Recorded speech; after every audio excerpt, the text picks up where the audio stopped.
Welcome again to Androidia channel. In today's video, I'm going to talk about how to set an age limit on Instagram. But before that, I just uploaded a couple days ago a video on my channel, set an age limit for entire new Instagram profile account. And I just got a lot of comments. They're asking about they can't put age limit more than 25.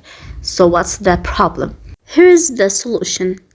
Setting an age limit of 50 or 99 or any age is not possible. Why?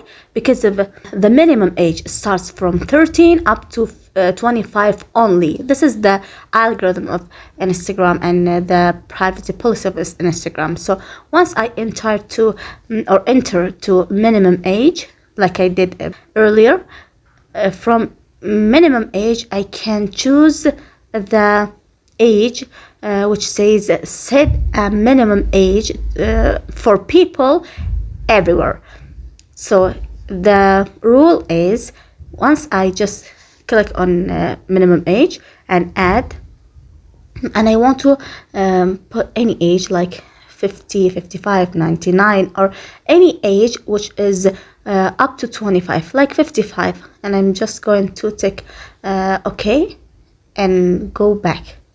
So it will comes up or pop up this message: minimum age must be between 13 and 25. Why?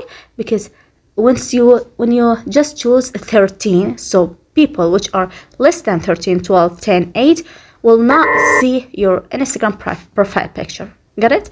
And when you set 13, people who are up to 13, 14, 30, 70 will see your Instagram profile picture. Got it? Again, so when the 50, when you said 50, people who are less than 50 will not see your profile picture. So this is impossible. And this settings, just Instagram put it for not showing your profiles for teenagers only. So you can set your minimum age only between 13 and 25 only, as I did earlier. And you can also choose the countries who are or you don't want them to see your profile picture. And any further question you can comment below.